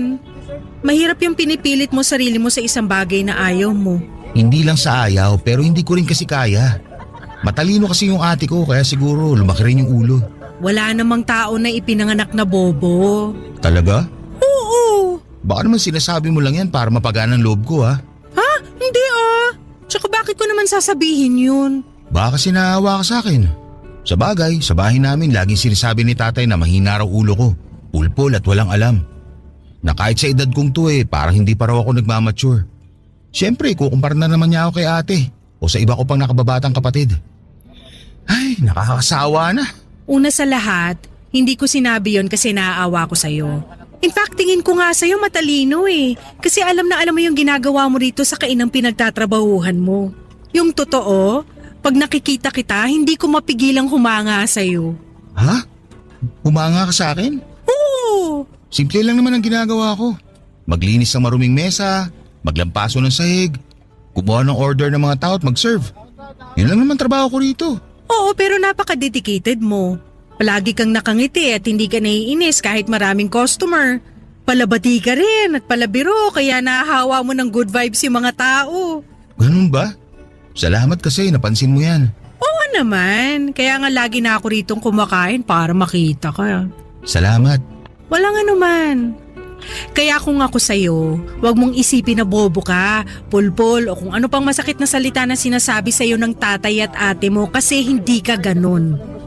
Sabi ko nga, walang tao na pinanganak na bobo. Kung totoo yan, bakit nahihirapan akong gawin ng isang bagay na nagagawa ng maayos ni ate? Siyempre, dun siya magaling pero ikaw, magaling ka rin naman sa ibang mga bagay. Parang hindi naman may pagmamalaki yung mga bagay kung saan ako magaling. Bakit? Magaling bang maglinis ng bahay ate mo katulad mo? Hindi, ako tagalinis sa amin Oh, kita mo na? Diyan pa lang lamang ka na sa kanya. Basta hindi lahat ng bagay alam ng ate mo. May alam ka na hindi niya alam kaya puntos na yon para sa'yo. Kuha ko na. Kaya sinabi mo na walang tao na pinapanganak na bobo kasi lahat tayo may sari-sariling kakayahan na wala sa iba. Correct ka dyan. Salamat kasi medyo gumaan yung pakiramdam ko. Walang kaso yun, no? Tsaka hindi naman kita masisisi kung ganyan ang nararamdaman mo. Kasalanan din niya ng tatay niyo kasi may paborito siya sa mga anak niya. Mali yun. Dahil dapat pantay-pantay ang pagmamahal ng mga magulang natin sa atin. Kaya nga pero hayaan mo na. Kasi wala na naman ako sa poder nila.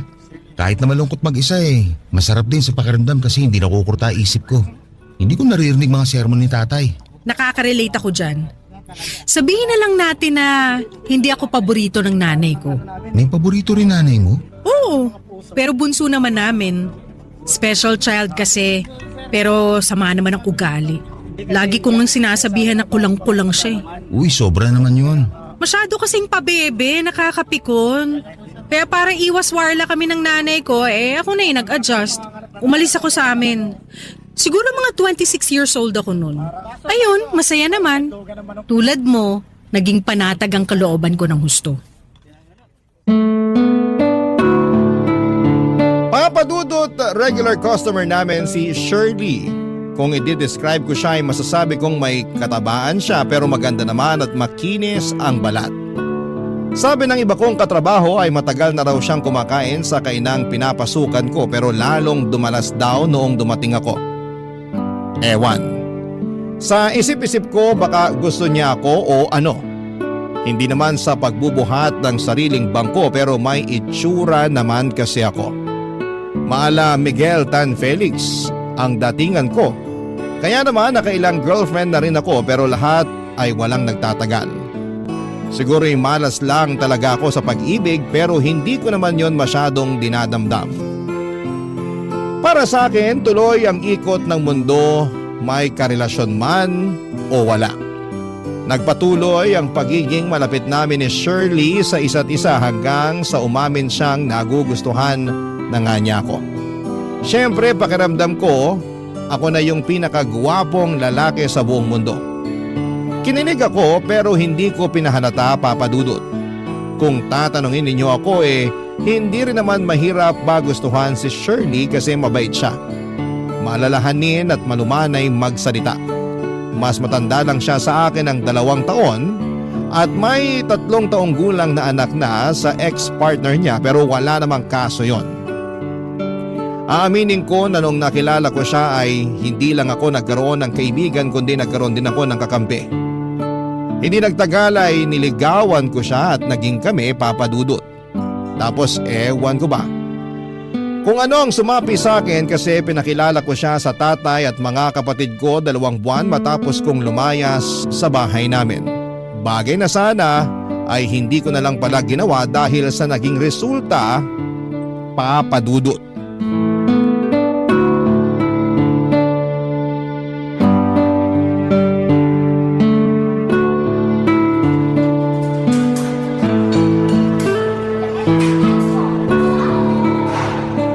Mahal, ito na yung order nating cheeseburger sa spaghetti.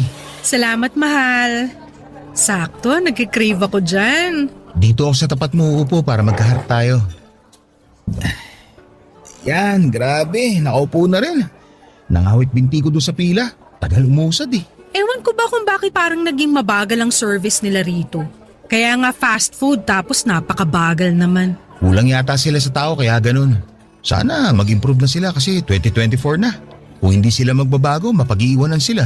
Alam mo kung ano nag-i-improve sa kanila? Ano? Yung presyo ng produkto nila. Ay, sinabi mo pa.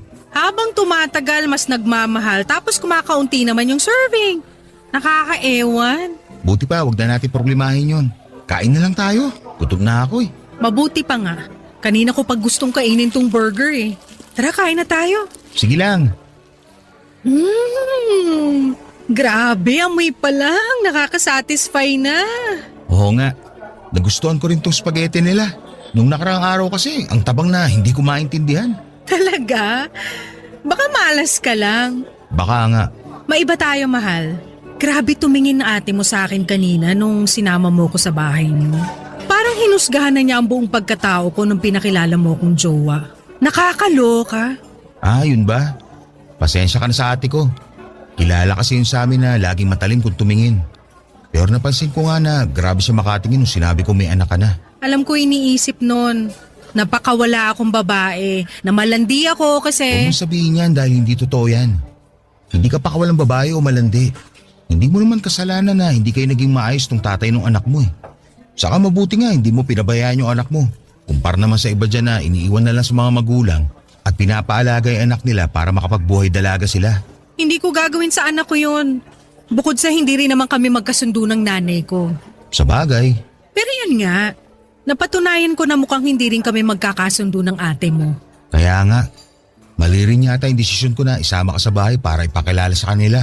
Kasi nahusgahan ka patuloy nang wala sa oras. Masyado lang talagang judgmental ang ate mo. Di ba sabi mo may ugali talaga yun? Oo, kaya nga hindi kami magkasundo eh. Masyado kasing mataas tingin nun sa sarili niya.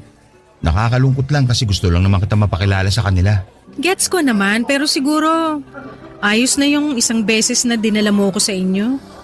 Ayoko kasi nung nakikipagplastikan ako sa tao kaya mas mabuti nang hindi na lang ulit kami magkita-kita. Saka dapat masanay na ako sa pamilya ko. Ako nga hinusgahan nila, ibang tao pa kaya. Sila na ang may problema, labas ka na dun. Alam mo, feeling ko inggit sila sa'yo, lalo na yung ate mo. Talaga?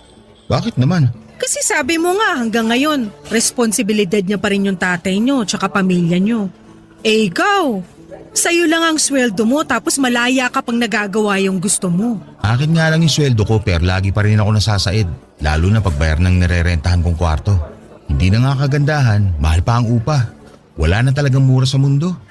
Ikaw na lang yung mapapamura eh. What if tumira ka na lang kasama namin ng anak ko? Ha? Para magsama na tayo.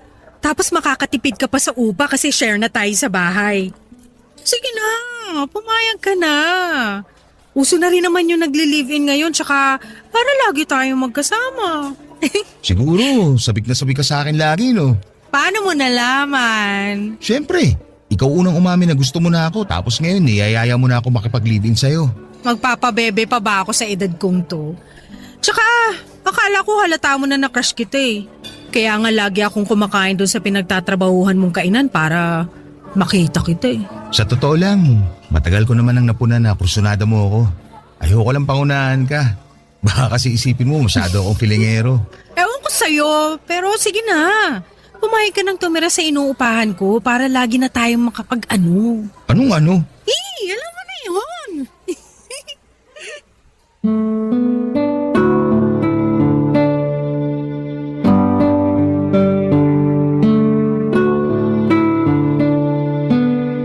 Papadudot, kinausap ako ng ate ko noon na hindi raw niya gusto si Shirley para sa akin.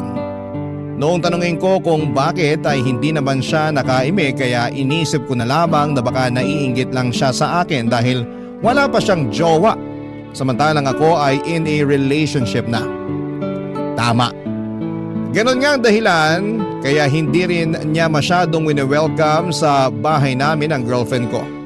Kaya hindi niyo ako masisisi kung sumama ang loob ko sa kanya. Maayos naman ang trato ng iba kong mga kapatid kay Shirley pero mahalata na hindi sila ganon kasaya. Pati na rin ang tatay namin matapos nga nilang malaman na mas matanda sa akin si Shirley at may anak na. Kaya nga noong sinabi ng jowa ko na mag-live-in na kami ay kinabahan talaga ako noong una, papadudot. Hindi dahil takot akong makisama sa kanya at sa anak niya kundi dahil na-excite ako. Ilang buwan na rin naman akong mag-isa sa maliit na kwarto na nirerentahan ko. At aminado ako na malungkot kaya nga mas gusto ko na lang noong pumasok sa trabaho. Pero dahil makikisama na ako kay Shirley at sa anak niya ay hindi ko mapigilang mabuhayan ang loob.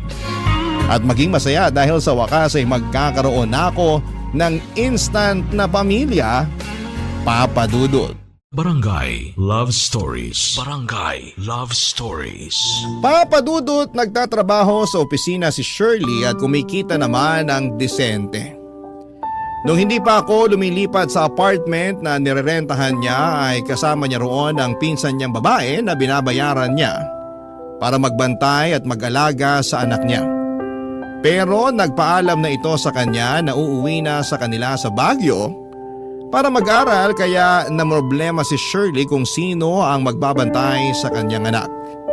At dahil magkasama na nga kami sa bahay ay nagkasundo kami na ako na ang tatayong tatay ng anak niya at mag-aalaga dito.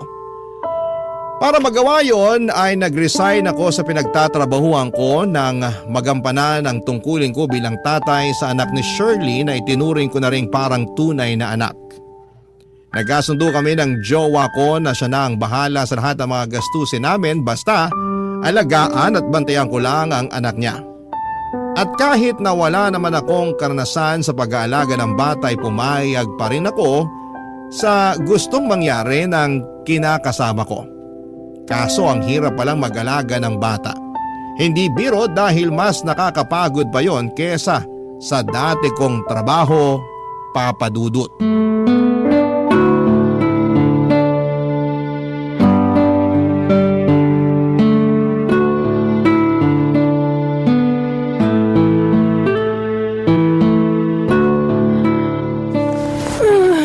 Ay, sa wakas. Nakalapat na rin sa kutsyon ng likod ko. Grabe, ang sakit at nangalay ako dun sa sinakyan kong motor pa uwi. Nagmotor ka? Hindi ka ba nakikinig? Kasasabi ko lang, di ba? Sorry na pero di ba usapan natin hindi ka na magmumotor kasi delikado? Oo, pero no choice ako kasi wala na akong masakyan kanina. Nagkataon kasi na may transport strike kaya kaunti lang bumiyahe. Kesa naman hindi ako makauwi. Di nag-book na lang ako ng motor. Bakit di na lang kotse binook mo? Ayoko kasi masyadong mahal tsaka nagtitipid ako ngayon. Ang taas ng bill natin sa kuryente. Ano bang ginagawa niyo rito ng anak ko? Ha? Nanonood ng TV. Maghapon? Oo. Huhulaan ko. Nakabukas pa ang aircon, no? Oo eh. Init kasi lalo na pagtanghali. Di ba, usapan papatayin mo ang aircon pag araw? Di ba kasasabi ko lang na mainit pag tanghali? Gusto mo yata matuyuan ng pawis yung anak mo eh. Kahit umaga pa lang mainit na. Ano magagawa namin? Oh, tapos sinabayan nyo pa ng maghapong panonood ng TV. Sa pagkakaalam ko, hindi naman mahilig sa TV ang anak ko. Baka naman ikaw lang talaga ang nanonood Ano naman kung ako? Di nagkaalaman din. Yun lang naman yung libangan ko kasi kinukuha ng anak mo yung cellphone ko para manood ng kung ano-ano sa Facebook. Hinahayaan mo lang manood ng kung ano-ano sa Facebook yung anak ko? Aba, paano pag nakapanood yan ng bayolente tsaka nagmumura doon? Hindi na ako magugulat kung isang araw ay may natutunan ng kabulastugan yan. Kasalanan mo yan, ha? Sobra ka naman sa kasalanan ko kagad eh. 3 taon pa lang naman yung anak mo. Hindi pa yan matututo. Sinasabi mo lang yan kasi wala kang alam sa mga bata. Anong walang alam? Baka nakakalimutan mo ako nagbabantay sa anak mo habang ikaw nandun sa opisina. Hindi ko nakakalimutan yon, pero wag mo naman basta bantayan lang. Alagaan mo rin. Inaalagaan ko naman Pinaliliguan ko, pinapakain. Ano pa bang gusto mong gawin kong pag-aalaga? Basta ayusin mo. Huwag mong paggamitin ng cellphone palagi kasi baka maapektuhan yung mata. At saka ayoko masanay na lagi nagsiselfone yung anak ko. Kapag di ko pinagagamit ng cellphone, umiiyak tapos mahirap ang patahanin. Maaburido lang ako kaya binibigay ko na lang yung gusto niya. Yun nga dapat hindi. Sige, sabihin mo kung ano dapat. Total, ikaw naman ang magaling sa atin. Anong ako magaling sa atin? Sinabi ko ba yon? Hindi, pero sa tono mo, yun yung pinapalabas mo. Saka di ba sabi mo na wala akong alam sa mga bata? Kahit na ako naman ang nagbabantay sa anak mo. Hilig mo pa sita yung diskarte ko. Akala mo yata madali mag-alaga ng bata. Hoy! Alam kong hindi madali mag-alaga ng bata kasi inaalagaan ko rin naman yung anak ko. Nung bagong panganak, oo. Pero ilang buwan lang yun dahil yung pisa mo na yung nag-aalaga sa anak mo hanggang bago ako dumating. So ano gusto mong palabasin? Na wala akong kwentang nanay kasi hindi ko inaalaga ng anak ko nung baby at hanggang ngayon? Hindi yan yung sinasabi ko. Saka makinig ka nga muna bago ka dumaldal dyan. Hirap sa'yo, masyado kang bungangera. Ako pa palang bungangere, ikaw nga napaka-reklamador mo. Hindi ako nagre-reklamo. Sinasabi ko lang yung nararamdaman ko. Hindi pagsasabi yon kasi pinalalabas mo na masama akong nanay sa anak ko porke ikaw at pinsan ko yung halos nag-alaga sa kanya. Baka nakakalimutan mo mag-isa na lang ako sa buhay. Iniwan ako ng tatay ng anak ko kaya kailangan ko magtrabaho para matustusan yung pangangailangan ng anak ko. Alam ko naman yun, mahal. Ano nga ako tawagin, mahal? Nakakalibad pa rin ako sa'yo. Alam daw pero kung ano-anong sinasabi dyan. Sana nananahimik ka na lang, hindi yung nagsasalita ka pa. Wala namang masama sa sinabi ko Maraming masama sa sinabi mo. Reklamador ka pa sa ating dalawa ako nagtatrabaho. Nakakapagod din yung ginagawa ko. Kung pagod ka, mas pagod ako, lintik ka. Buti pa mo na akong kausapin. Matutulog na ako. Maaga pa ako bukas.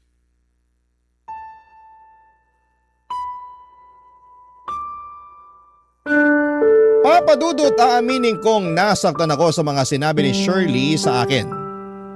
Pakiramdam ko kasi ay binabaliwala niya yung nararamdaman ko porket siya ang nagtatrabaho sa labas at kumikita ng pera para sa amin, imbes na ako. Naisip ko rin na kahit malayo na ako sa pamilyang hindi naman ako mahal, lumiit naman ang mundo ko dahil umiikot lamang yon sa 4 na sulok ng apartment namin ni Shirley kasama ang anak niya.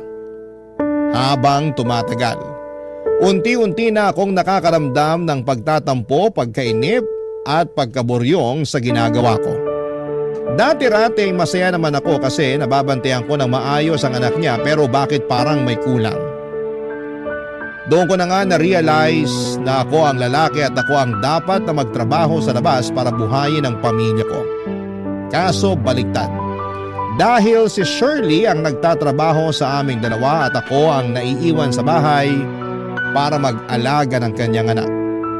Kaya nga nang sumunod na araw ay kinausap ko na ang kinakasama ko at muling nagsabi ng nararamdaman ko sa kanya, Papa Dudut.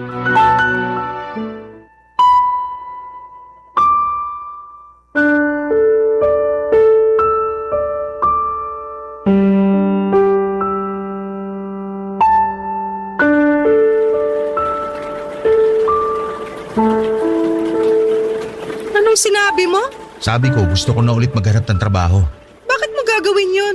Siyempre, ako ang lalaki sa ating dalawa. Kaya dapat ako rin nagtatrabaho. Paano yung anak ko?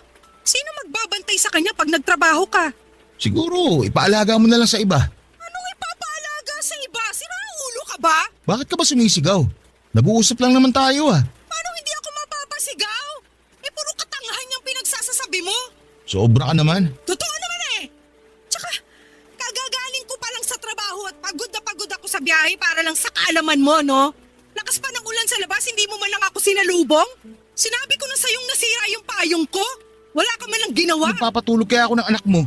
Ewan ko sa'yo, puro ka dahilan. Hindi ako nagdadahilan. Nagsasabi lang ako ng totoo. Hindi ako naniniwala sa'yo. Tiwag! Bahala ka sa buhay mo. Basta gusto ko na magtrabaho. Kung ayaw mo ipaalaga sa iba yung anak mo, doon na lang sa nanay mo.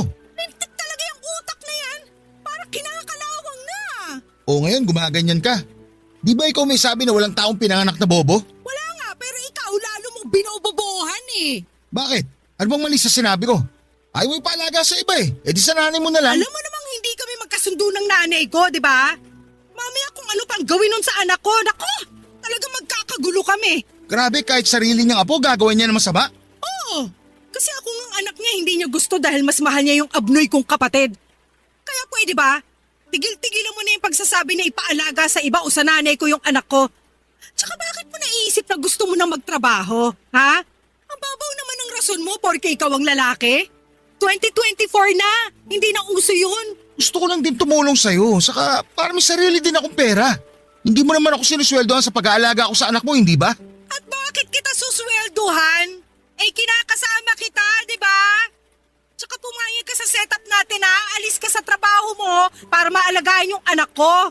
Hindi mo naman sinabi na gusto mo pala ng sweldo? Lintik ka? Hindi ka ba nakikinig? Wala akong sariling pera. Hindi mo naman kailangan ng sariling pera. Ako naman ang taya sa lahat ng gastusin dito sa bahay. Baka nakakalimutan mong ako nagbabayad ng renta natin, tubig, kuryente, at ako rin ang bumibili ng pagkain natin dito, tsaka supplies ng anak ko. Yung pag-aalaga na nga lang sa anak ko yung ambag mo, tapos ayaw mo pang gawin? Hindi naman sa ayaw kong gawin, pero Pero ano? Siguro may babae ka, no? ano ba pinagsasabi mo? Kasi kung wala, ba't bigla na lang gusto mo magtrabaho para magkaroon ka ng sariling pera? Binibigay ko naman lahat ang pangangailangan mo. Ultimo brief mo akong bumibili. Kaya bakit naisip mo yan? Ha? Wala akong ibang babae ha. Gusto ko lang naman makatulong sa'yo tapos minamasama mo na kaagad dyan. Di ba lagi kang nagre-reklamo kung bakit mataas ang kuryente? Tapos nung nakaraan nagalit ka kasi sumobra sa normal nating bilyong tubig. Oo, kasi hinayaan mo nakabukas yung gripo ng ilang oras dahil kamo. Nakatulog ka kasabay ng anak ko habang naka-on ng TV. Sige nga, sinong hindi magagalit doon? Kulang na lang sumabog ako sa asar sa'yo. Masyado kang pabaya at hindi ka rin marunong magtipid. Marunong ako magtipid. Sa isang beses lang naman nangyari yun. Kahit na. Basta, hindi mo na kailangan magtrabaho sa labas kasi kaya naman tayong buhay ng sweldo ko. Dito ka na lang sa bahay para bantayan ang anak ko.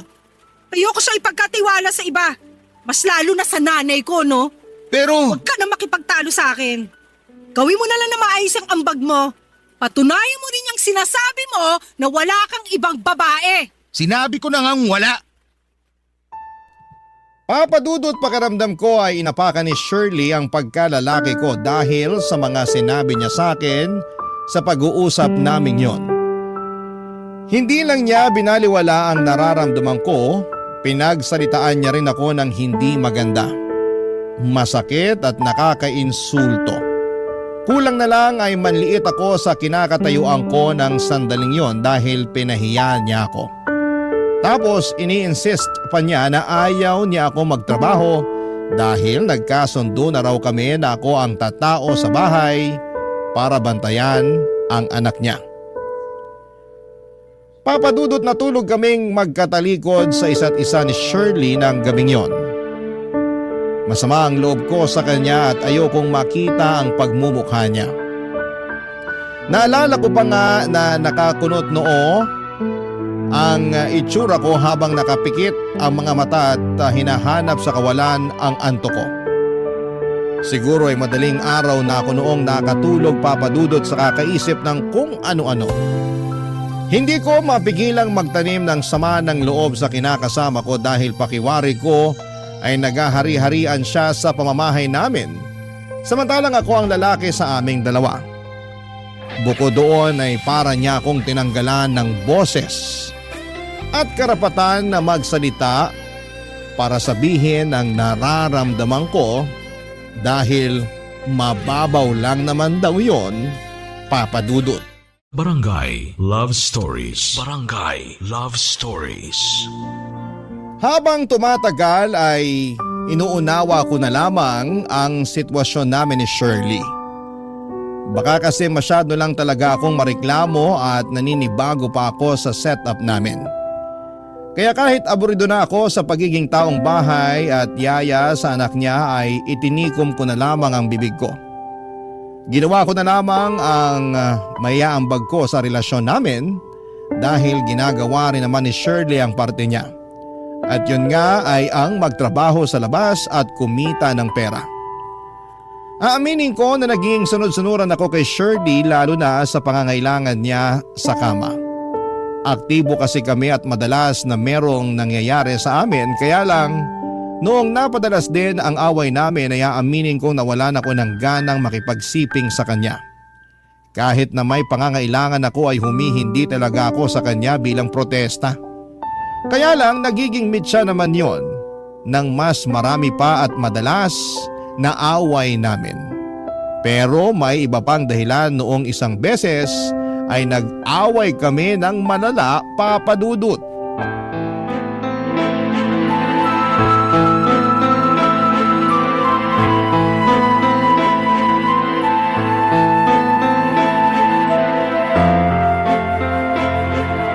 Sino yung kausap mo sa cellphone mo, ha?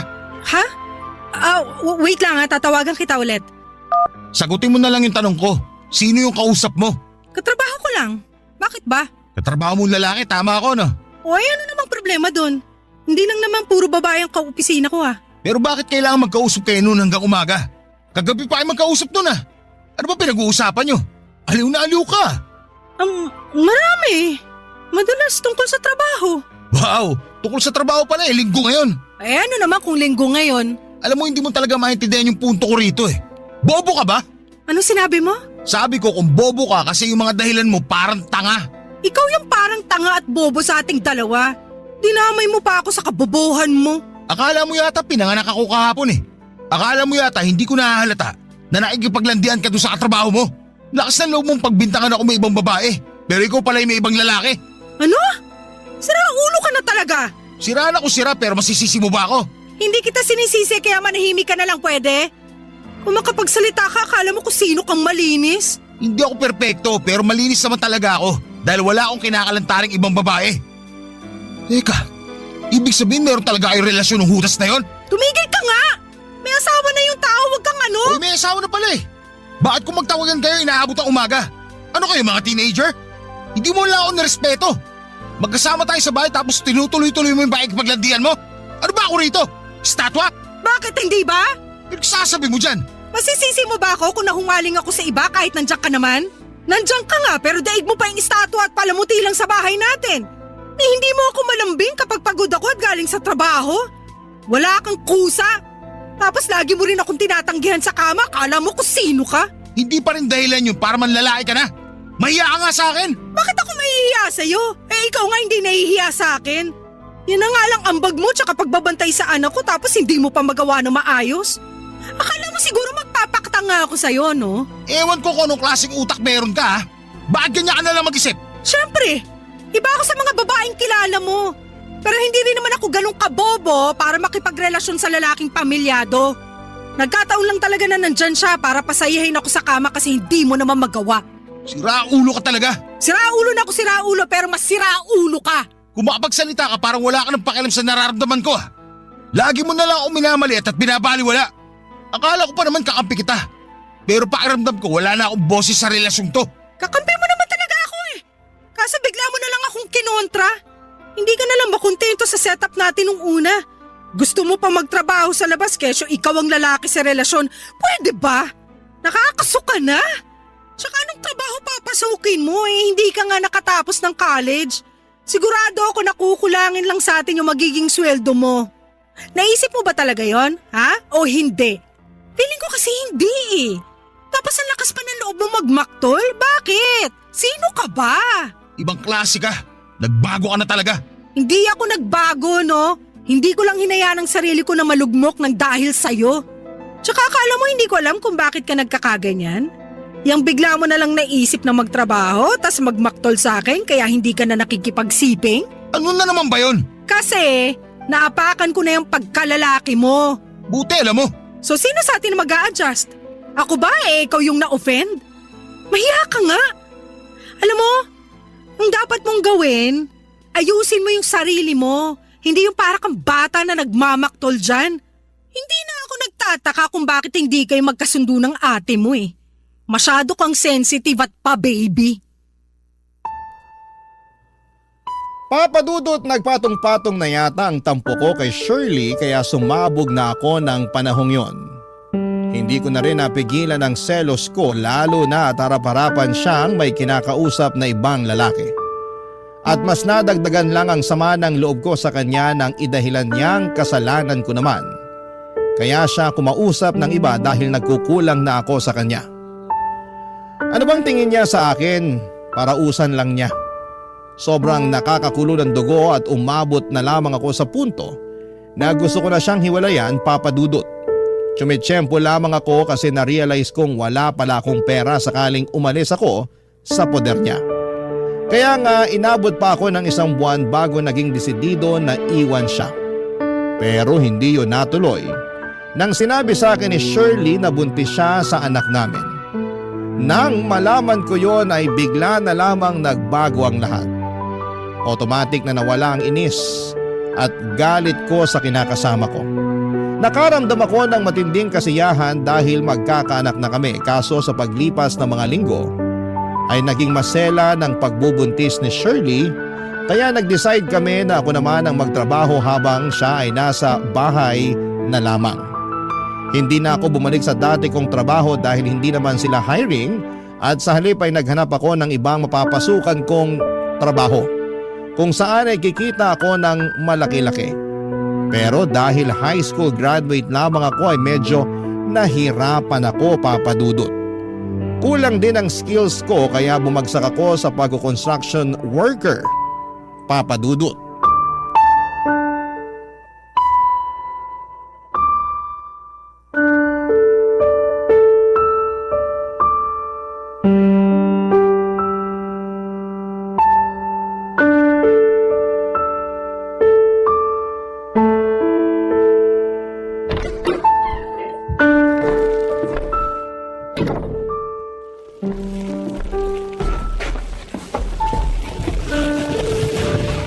O ano yung dala mo? Pansit. Na naman? Nagsasawa na ako dyan eh. Tsaka ang tabang-tabang niyan. Wala pa akong makitang sahog. Ay, pasensya ka na pero yan lang kasi ang kaya kong bilhin. Anong yan lang? Di ba sweldo mo ngayon? O bakit pansit lang? Oo nga, pero nakalaan na yung pambayad sa kuryente at tubig natin. Isama mo pa yung renta natin sa apartment. Wala na nga natira sa akin pang allowance ko eh. Ako ba dapat mamroblema dyan? Ginusto mo namang magtrabaho sa labas? Diba? Matagal mo ng pangarap yan, yung makapag-provide sa amin ng anak natin. Tapos magre-reklamo ka? Hindi naman ako nagre-reklamo. Ang akin lang, kaunting unawa lang sana. Hirap na ako. Saka mababa lang yung pasahod ngayon sa construction. Sana maintindihan mo yun. Ang hirap lang kasing intindihin kung bakit sa dinami-rami ng matitinong lalaki na may pinag-aralan at magandang trabaho, sa'yo pa talaga ako bumagsak. O ngayon naman, kinukumpara mo na ako sa iba. Hindi ko lang mapigilan. Naaalibad pa rin kasi ako sa'yo. Tsaka masisisi mo ba ako? Kung bakit kasi ganyan ka? Mahinang dumiskarte, walang gana. Bigla tuloy ako nag-alala para sa magiging future ng baby ko kung ganyan ka pa rin. Kahit naman ganito lang ako, masipag naman ako. At hindi ko naman kayo pababayaan. Bakit ganyan ka magsalita sa akin? Hindi ka ba nakikinig? Siyempre, bilang nanay, hindi mo ako masisisi kung isipin ko ang kapakanan na magiging anak natin. Hindi ganun yun kasi kung talagang mahal mong anak natin, dapat sinusuportahan mong tatay niya para mas lalong gana sa pagtatrabaho. Kaso baliktad kasi iniinsulto at minamalit mo pa ako lalo. Magsabi ka nga sa akin ng totoo. Ano sasabihin ko sa'yo? Tanong lang to Huwag ka sana magagalit. Ano nga yun? Akin ba talaga yung batang dinadala mo o baka naman dun yan sa lalaking nakalandian mo? Baliw ka ba? Bakit mo naman naisip yan? Bakit hindi? Baka nakakalimutan mo nagloko ka bago ka nabuntis. Tapos sinabi mo na lang sa akin na akin yung bata na yan. Paano kung hindi naman pala sa akin yan, di ba? Baka nakakalimutan mo rin na active tayo noon bago ka nag-inarte at nagmaktol. Malamang ikaw ang tatay ng baby sa tiyan ko. Kung ako talaga ang tatay niyan, tratuhin mo ako ng maayos. Irespeto mo ako, yun lang. Paano kita irerespeto? Kulang ka nga sa diskarte. Patunayan mo muna sa amin ang magiging anak natin na karapat-dapat ka nga maging tatay. Alam mo, naiinis na talaga ako sa'yo. Hindi ka lang sensitive at pa-baby, mahina rin ang loob mo.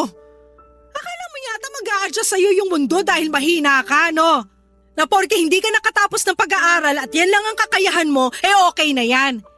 Pero Jack ka nagkakamali. Yan din yung malaki nating pagkakaiba. Maling-mali lang siguro talaga na sa dami ng lalaki sa mundo, sa'yo pa ako nagkagusto. Sisi ako! Kung nagsisisi ka pala bakit hindi mo ako iniwalayan nung una pa lang? Ngayon lang naman ako nagsisi, no? Pero sana pala noon pa lang para hindi na tayo umabot sa ganito. Tapos sa buntis mo pa ako at kinailangan ko pang huminto sa trabaho. Pakiramdam ko ako na yung pinakamalas na babae sa buong mundo. Kasi nakilala ko yung katulad mo. Buti pa lalabas na lang kami ng anak ko. Ano? Saan kayo pupunta? Gabi na Ano naman kung gabi na? May bukas pa naman kainan dyan sa malapit Doon na lang kami kakain kasi napakatabang naman ng dala mong pansit. Ikaw na lang kumain yan. Total, mukhang sanay na sanay ka naman dyan. Tignan mo yung ugali mo. Hindi ka ba nag-iisip? Isasama mo sa labas yung anak mo ng ganitong oras? Tsaka saan ka kukuha ng pambili mo? Huwag mo nang problemahin yon dahil may pera ako.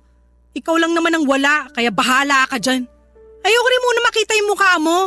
Tsaka dapat tulog ka na pagdating namin Ayoko makipag-usap sa'yo. Ang pangit mo.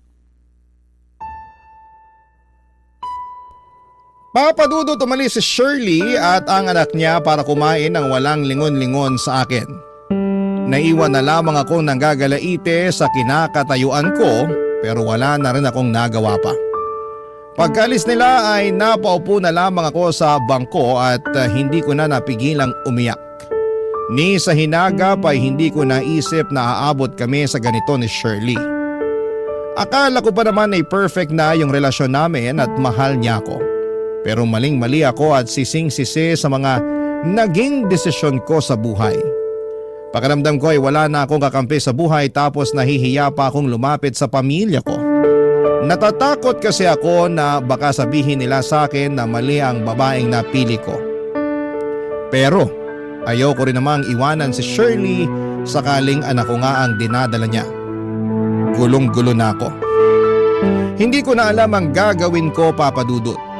Gusto ko nang lumaya kay Shirley pero ayoko nang maging mag-isa pag ginawa ko yon. Sana po ay mapayuhan ako ng mga kabarangay natin dahil kailangan ko yon. Maraming salamat po sa inyo, Papa Dudut, sakaling mapili po ninyong i-area ang storya ng buhay ko. More power and God bless po sa inyo at sa mga kabarangay natin. Lagi kayo number 1 sa puso ko. Ang inyong forever kapuso at kabarangay, Francis.